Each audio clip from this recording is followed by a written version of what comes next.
Okay, hello once again, M.4s. This is Teacher Veronica, and good morning to each and every one. Now we have reached already our lesson number 6. And since we already finished our functions of nouns, we are now ready to move on to another topic. So, if you remember, I already gave your first homework that you need to finish, and that is on your vocabulary week number 1. And from there, I ask you to search on or to look up the meaning of the words and then their parts of speech as well as their synonyms. And here I am now to discuss with you our vocabulary and spelling week number 2. And after I have discussed all the 15 words, then I will give you sentences that you need to complete, and that is already your closed test.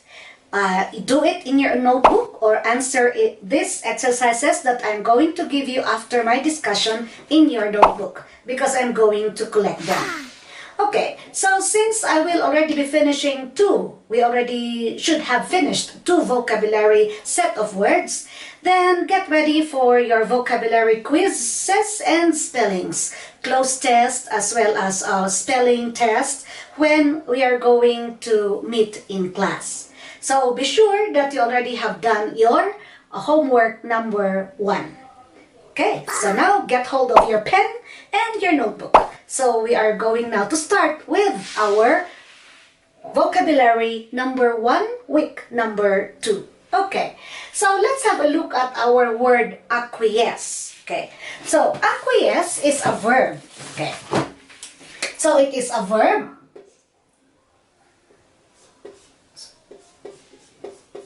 There. That can change its form, of course, in different ways. You can just add D for the past tense, and if you are in the present participle form, then using the progressive tense, use /e and add ing. So what does acquiesce mean? So it means that you agree whether you like it or not, or you will do what somebody wants you to do. You need to accept what they want you to do.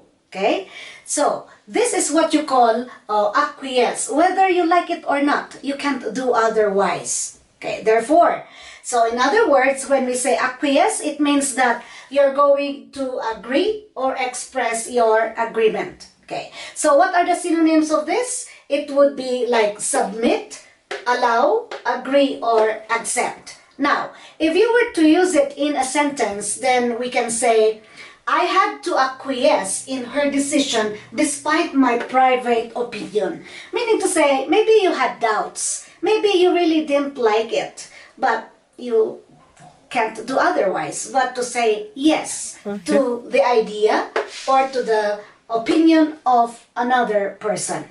Okay, so that is what you call acquiesce.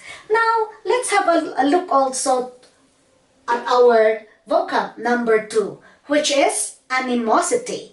Animosity is a noun. Okay.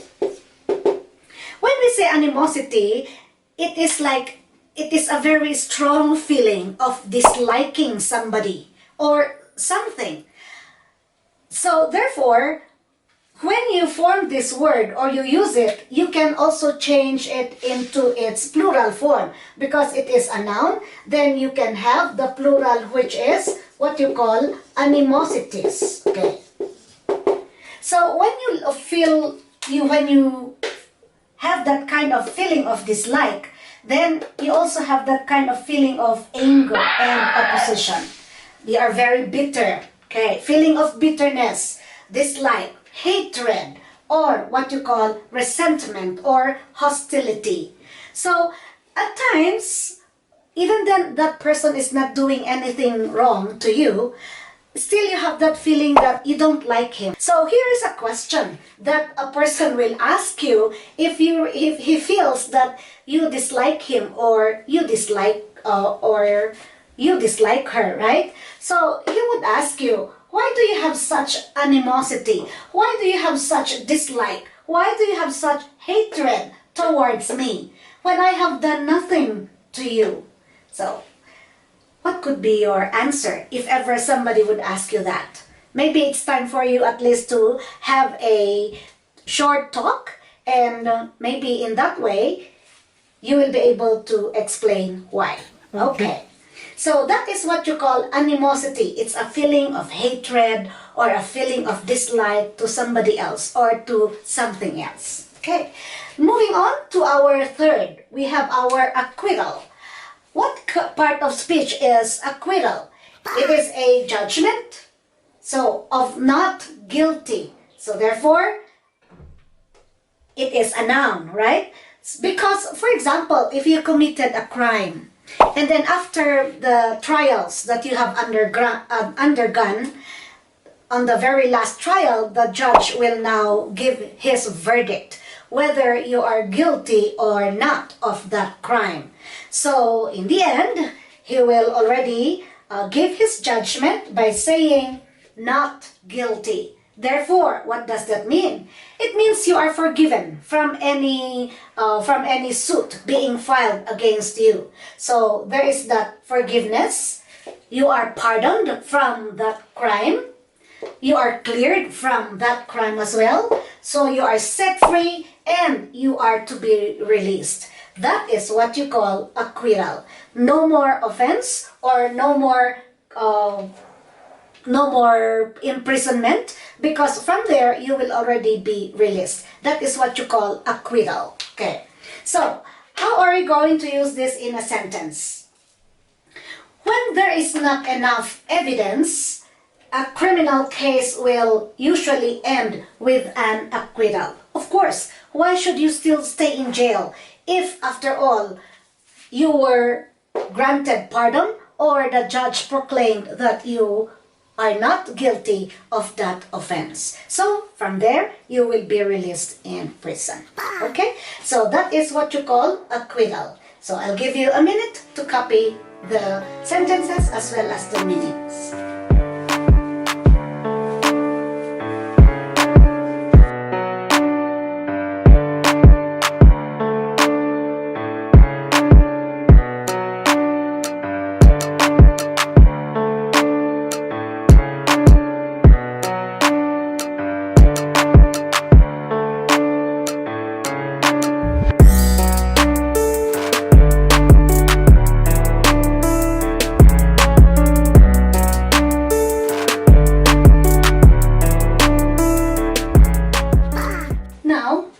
Let's also have a look at the word austerity.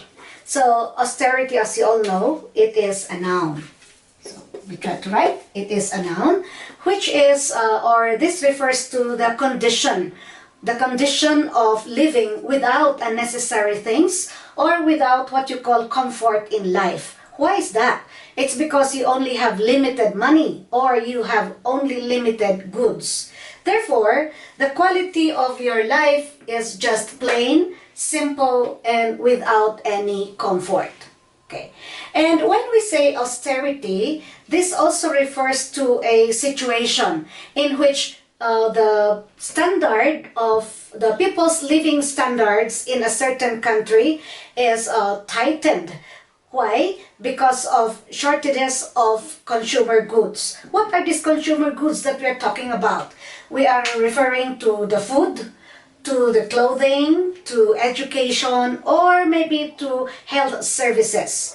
So this is a condition of what you call reduced spending that causes people to live without luxuries.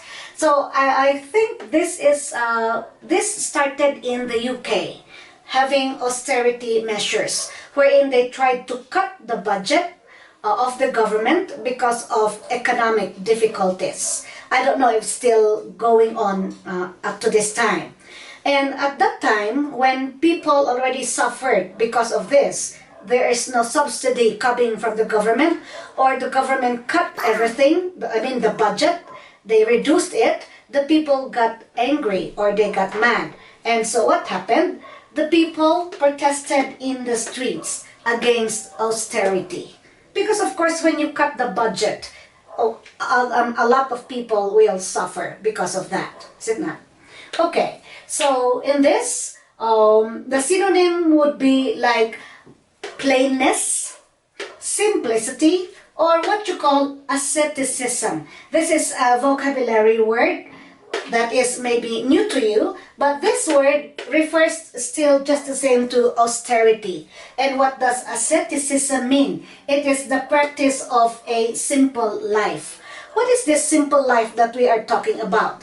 When we say simple life, it means that you don't get to enjoy or enjoy drinking or smoking, or maybe going to movies, or using the internet, or having a mobile phone. Those are what you call things that you don't enjoy when you are already practicing having a simple life. But on the other hand, I think religious people are the ones who are practicing this austerity. They just want to have a simple life. Like for example, the monks. At times they really don't use these things because they want to live in poverty. Okay, so there are two ways whereby you can understand austerity. It's the cutting of the budget, and that you don't enjoy the luxury or luxurious life, or living in simplicity. It's because you don't like to have that luxury way of living. Like for example, how the monks are living. Okay. Now, let's have a look also at our next word, which is auxiliary. I suppose you already have heard this also in grammar, right? Auxiliary is an adjective. And what is the synonym?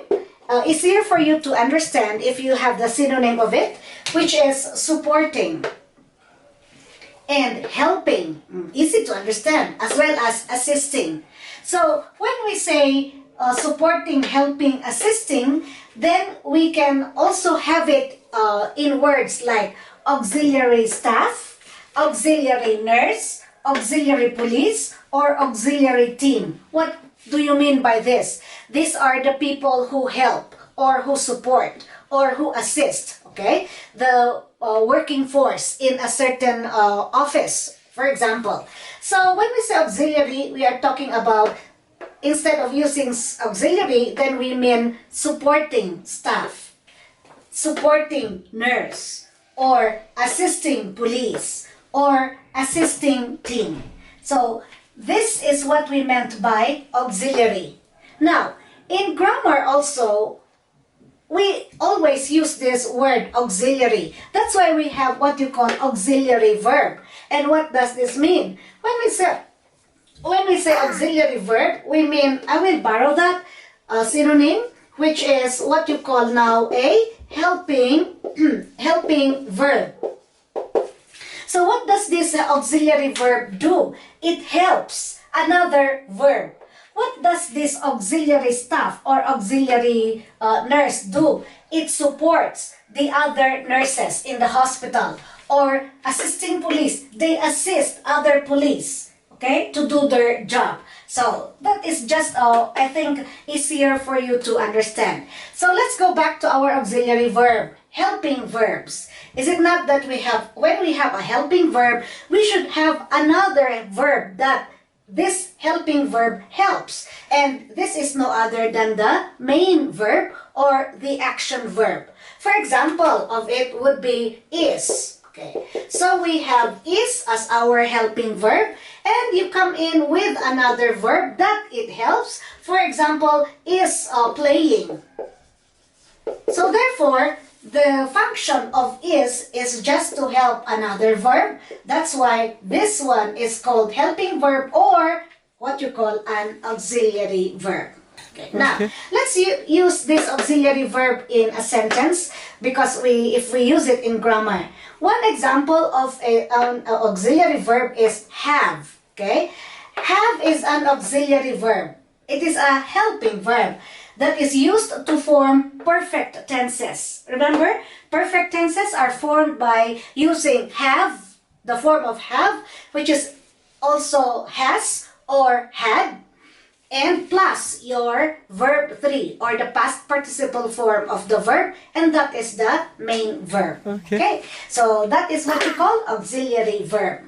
On the other hand, if we don't dwell on grammar, let's talk about other things like using auxiliary team, auxiliary staff, or auxiliary nurse. Let's have a look at this sentence.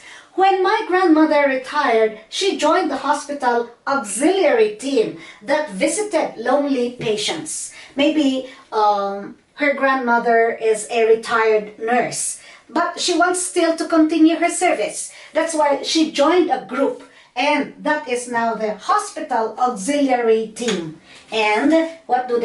They visit patients who are very lonely to console them, or at least to talk to them, because sometimes patients in the hospital do not have visitors. They are neglected. Therefore, this group or this team would like to help in one way or the other. Okay.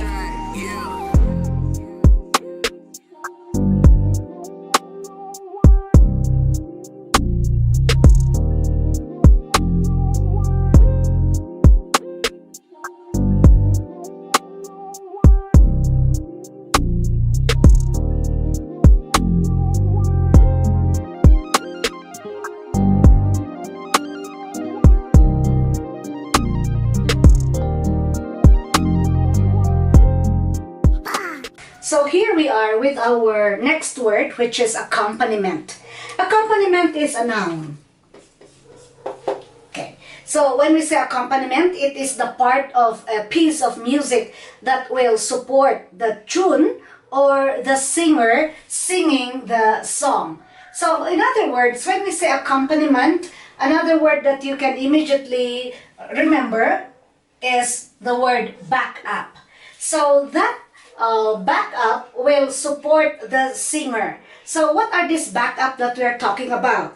We are talking about musical instruments like piano accompaniment, violin accompaniment, or guitar accompaniment. Any kind of musical instrument that will back up the singer while he or she is singing is called an accompaniment. Okay, so for example, we can have the sentence that goes, he sang My Funny Valentine, this is the title of the song, to a piano accompaniment. So this is the backup. Okay, so why do we have such? In order that to make the sound more beautiful. Not only the voice, but there is a backup, okay, that we can hear. That is the role of these musical instruments. Okay, now, also, when we say accompaniment, this is something that you provide as a good addition, especially to a particular meal. So we're talking about the food. Meaning sometimes you want to have a partner. I mean, you want to have more than one thing that you will eat. Often they should be partners. For example, if you eat chicken, there should also be something that will go with it. That's why it's called a complement. They go together. And so, if we talk about the food, let's have a look at this sentence. Don't forget to order fried rice. So, we have the meal, our meal, which consists of our fried rice. But as an accompaniment to the sesame chicken. So this is the main meal. But as a support, or what you call a complement, as an addition to your sesame chicken, you need also to have fried rice. That is what you call the complement. So in other words, our accompaniment may mean a backup when we are talking about music. So another when we talk about the food, or other things, we also have this complement. Another thing also, we have the support as a synonym for our word accompaniment. Okay, so let's move on to our next word, ambassador. Of course, just by merely looking at it, ambassador is a noun. So who is an ambassador? Any word that ends in OR automatically will be a noun. And we will be discussing word formation later on. And you will be guided as to how you will be able to identify different words, or what you call parts of speech. So who is this ambassador that we are talking about? So ambassador is a diplomat. He's an official. And what is his role? He acts as our spokesperson or our representative for his country. You have your own ambassador. All countries have its own ambassador. They send them to other countries and they stay there. And while staying there, they should represent the country in times of need. For example, those people, for example, Thais who are in another country, whenever they incur problems, then they have to go to the ambassador, who in turn should help these people, because he is the representative of Thailand. That is the meaning. So, ambassador is a representative. He is also a delegate, or he is also a deputy who has certain functions. So, example, we have this sentence that goes, the ambassador promised to do everything in his power to get the hostages released. Maybe these people were captured illegally in that country. But of course, since they are not from there, they should be helped by the country where these people, where these hostages come from. So it is the duty of the ambassador to be the spokesperson, or to be the middleman, or to be the representative of the officials of Thailand, for example. Okay. For example, some people are captured in another country, some Thais, for example. So it's the duty of the ambassador to help these Thais as well. Okay. So that is ambassador. Now, here we come with our authentic. Authentic, it means real, not fake, or it is legitimate, or what you call not copied, or it is valid or genuine. In this case, therefore, authentic, it ends in IC, that automatically will be already an adjective. Okay, so authentic is something that is genuine, real, not fake, or not copied. So, let's have a look at this. This is an authentic news. We can depend on it. So many, we encounter this kind, right? People are trying to use social media to really bring out news, but sometimes they are fake news. That's why be careful of the news that you are receiving. You try to see if it is really authentic or not. So when you say that it is authentic news, it is not fake news. Therefore, you believe on this news that you have received. That is what you call authentic. But of course, we are not only talking about the news. Anything that is real, like for example, your bag or your watch, or maybe whatever you are using, if they are authentic, they are really genuine or real. Okay. Please copy.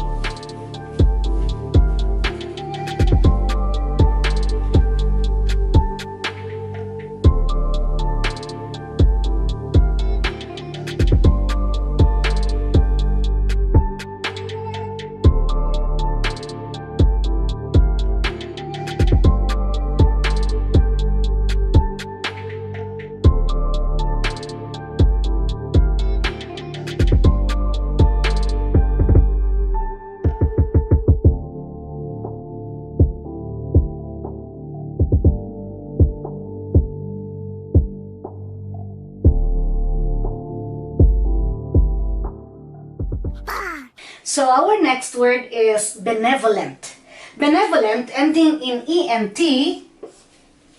For that, we automatically will say that this is an adjective. So who is considered to be benevolent? This is describing a person who is really kind, who is really fair, and willing to help generously. So they are people who are really wanting to do good to others because they are good-hearted or kind-hearted.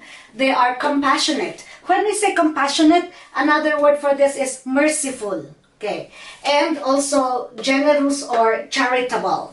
When you are that willing to help, or if you are that kind-hearted or generous, we are not only talking here of money that you can give to others, but you can also be generous in terms of your time, in terms of goods that you have, that is in a way that you can help others. Okay, so benevolent is a trait that will really be of good service to others by rendering service or helping, or by really trying to be with them or talk to them. That is already something that you are giving to other people, your time especially.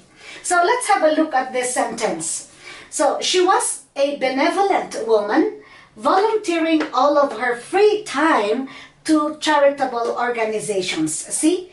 So we are not only talking here of money, but we can be benevolent in terms of our time that we give to other people, to listen to them. And nowadays also, children or kids can also practice this benevolence, okay, can be benevolent over these holidays, because they can also do good things like donating their old clothes or their old toys, or giving time or giving a portion of their allowance to help those who are really very much in need. So that is what you call benevolent. It is an adjective. Now we move on to our next word, which is ambiguous. Again, if a word ends in OUS, automatically this is already an adjective. So I am now starting my next discussion, which is already on word formation. I am telling you now that if a word ends in ENT, that is an adjective. If a word ends in OUS, that is also an adjective. So what do we mean by ambiguous? When we say ambiguous, we are really describing something that is unclear, and it is confusing on your part, because maybe you can understand it in more than one way, or there is more than one interpretation for this. And when we again have the synonyms for this, we can say that it is indefinite, because you don't know if it's yes or no answer. Okay? Another word is vague, something that is not clear, confusing, okay, or not clear as well. For example, you ask your friend if he is, you are inviting him over to your birthday party, to your house, but then when you ask for his response, what did they tell you? His reply to my question was somewhat ambiguous, meaning he did not say directly yes, neither did he say no. That's why you were left hanging. What does he mean by his answer? By just merely smiling or keeping quiet? Is it really yes or no? That is what we call ambiguous. Okay. Next, we have camouflage. Okay. Camouflage is a way of hiding people or objects or animals by making them look like the natural background. Oh, animals are very good in that. There are animals that have natural camouflage, meaning the moment they get stuck to a particular branch, automatically their color will change. Why is that? Why does that happen? It's because in some instances they want to protect themselves also from predators. But on the other hand, they want also to really catch their prey. If they want to catch something, they need at least to bluff that insect as well, so that at least he or it can easily catch what it wants to get. Those are the two reasons why some animals change their color, and that you call it camouflage. So by the way, what part of speech is camouflage? This is a noun. So they try to blend their color with the background that they are stuck with, or that they are near, okay, with. So then why also do people do that? Because this is a form of deception, to hide one's true identity. Like for example, if you have a party, is it not? Sometimes you wear masks and you can't identify whether I mean, who is that person? Because he is already wearing what you call a mask. That is what you call also camouflage. Also in the military, the soldiers, when they go to war, what do you notice when you watch movies? Is it not? When they try to attack, they don't really go straight, but rather they try also to practice this camouflage thing, wherein they try to paint their faces so that at least they will be able to blend with the color of the day. For example, if it's dark, so that they will not be easily seen.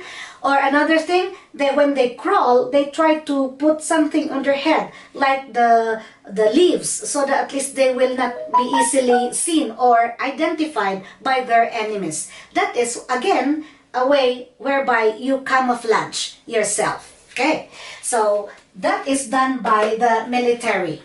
Why, again, do we do this? As a verb, because a camouflage, by the way, can be a noun and it can also be used as a verb. Why do you do that? Because you want to disguise in order to conceal. What is the meaning of conceal? It means to hide your true identity. Okay, so that is the meaning of camouflage. Of course, how do you do that? You put a mask, you put something on your face, you wear things, or you wear costumes, or you put things on your body, so at least your identity will be hidden. Therefore, it means, or synonym would be disguise, masquerade, costume, dress up, or what you call mask. Okay, so example, many animals have natural camouflage which hides them from their enemies. Just as what I've mentioned earlier, they do this because they want to catch their prey. Or they do this because they want also to protect themselves from predators. Or you've studied that also in science, right? Look at the praying mantis or the grasshopper. Is it not that when they are already attached to that branch or to that leaf, slowly they will change in color? So they will blend with the environment. Then you cannot identify anymore whether that grasshopper is still there. You try to look around you if you go to the forests, and you will see some insects like this. And they're very natural. Well, that is the wonder of nature, right? Okay. That's why we have this thing in order to protect ourselves as well. Okay.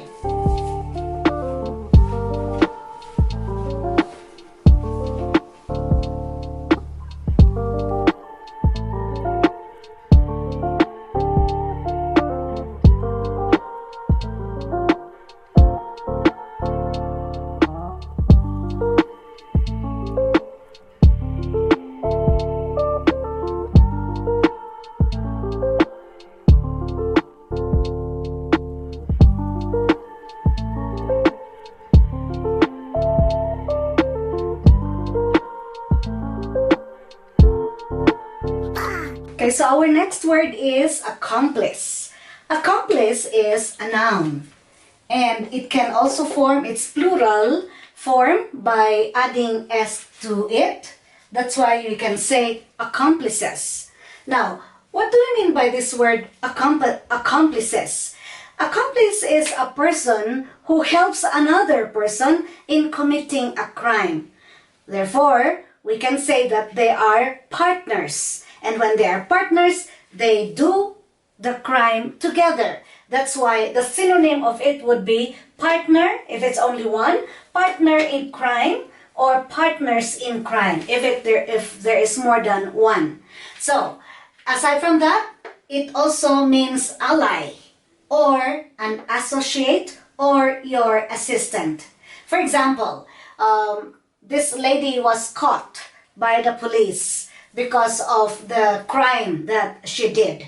But then after so many questioning, then she was already forced to reveal who was her partner in committing the crime. For example, in murdering a man.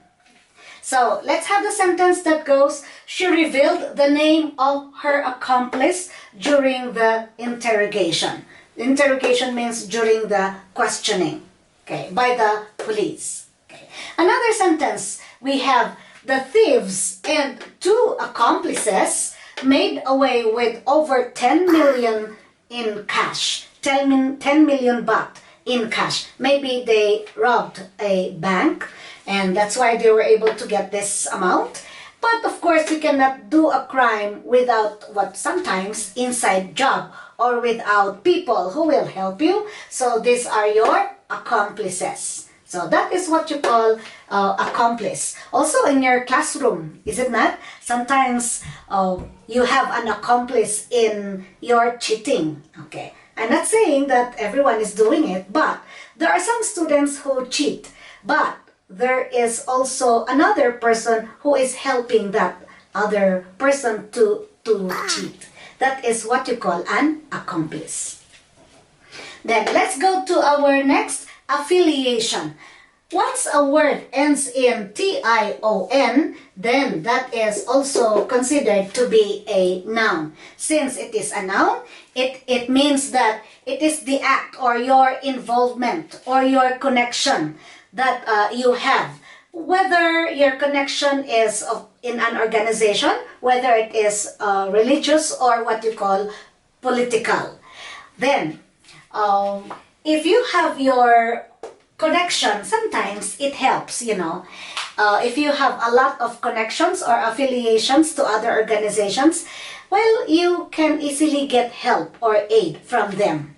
That's why at times it's also good to be connected with other groups, because in one way or the other, when you need help, they are there to help you. For example, the group has affiliations with many organizations abroad. Maybe they're working for, like they're having a concert for a cause.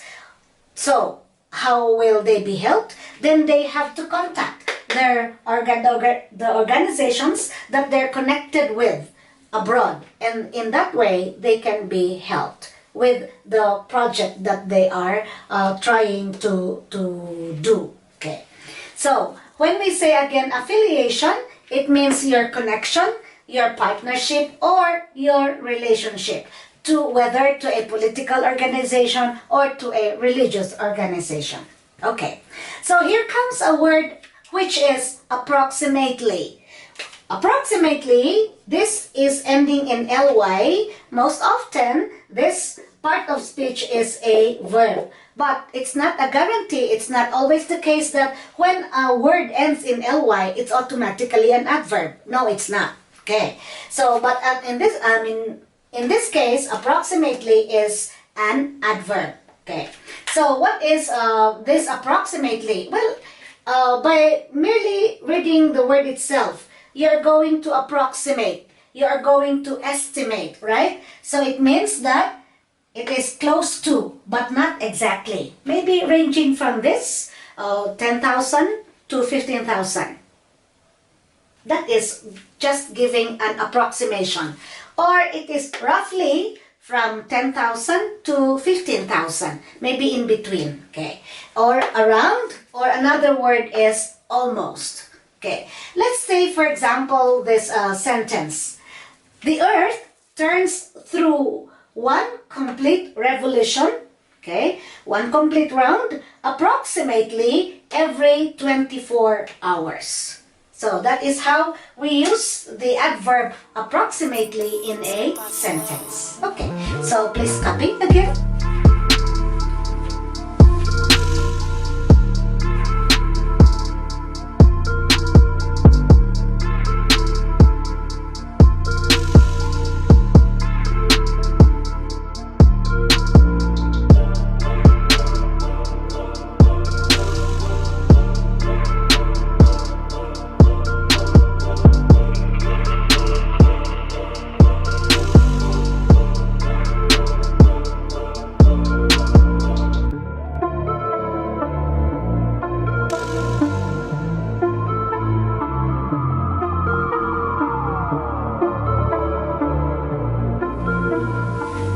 Now, we already have reached our 15th word, which is authenticate. Authenticate, ending in ate, is often what you call a verb, but not always again.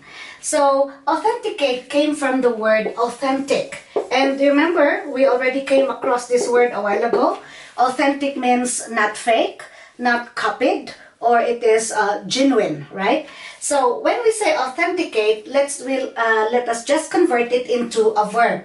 It means to say that, oh, to prove that something is genuine after thoroughly examining it.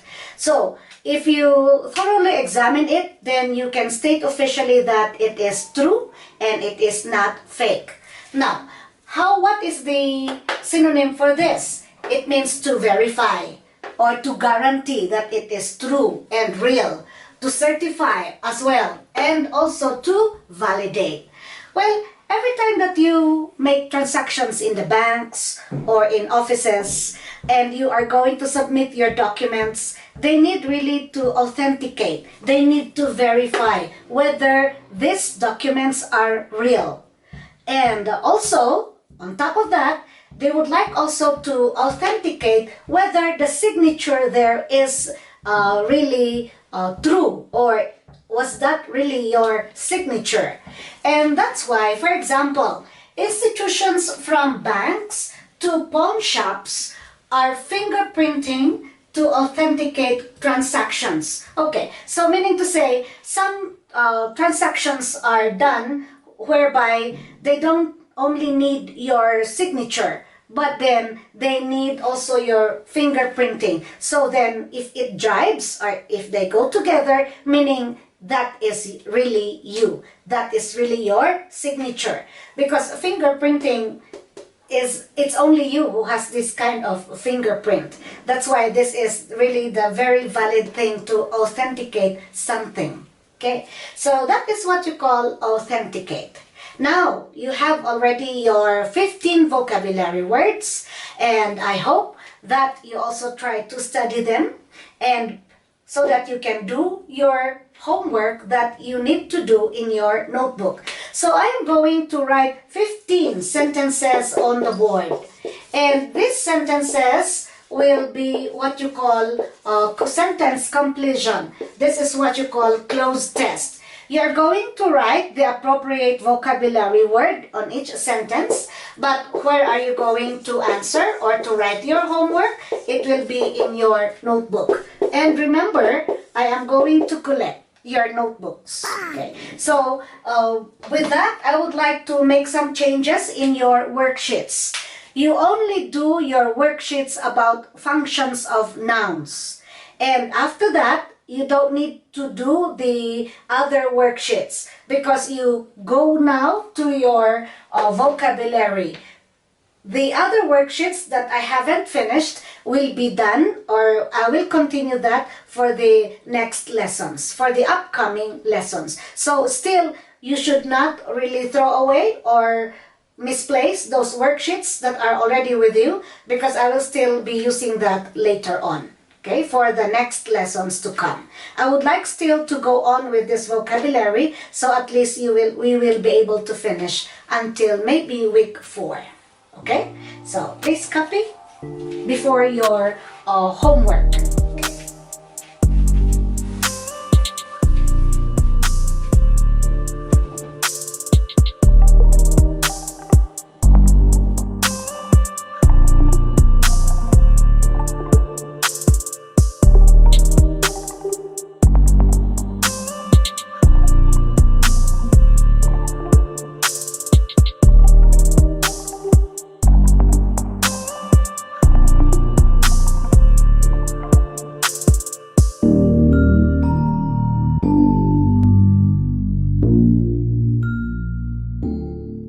As you can see on the board, I have written the sentences that you are going to do in your homework for your worksheet number 5, because I asked you not to do already worksheet number 6 for now. Okay, so with your worksheet number 5, it is to be done in your notebook, vocabulary and spelling. You are now going to complete the sentences that I have here on the board using the vocabulary words I already had discussed with you earlier. Okay, so please copy and try to study them. Okay?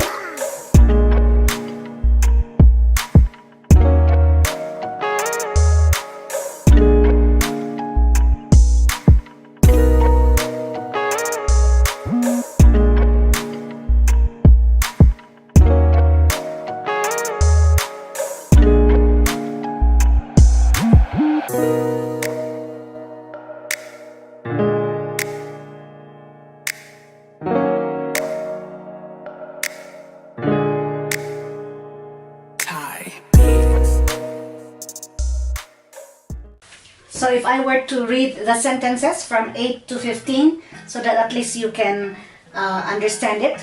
So number 8 would be, if you want to save lives without spending any money, do the blank thing and donate blood. Number 9, the students had blank 45 minutes to do the difficult test in math. Okay, maybe I will add IR. Okay, to do their difficult test in math. Number 10, as a UNICEF Goodwill blank, she speaks on behalf of the children's cause. Okay. 11, based upon these facts, the judge had no other option but to direct an blank. Number 12, the robbers wore large coats to blank their weapons from the security guards. Number 13, the only way to enable the user to blank that account is for the administrator to reset this user's password. Over here. And number 14, this agreement is blank and open to various interpretations. And last, number 15, his family spent months living in blank during the pandemic COVID-19. Okay, so you continue copying until you finish number 15.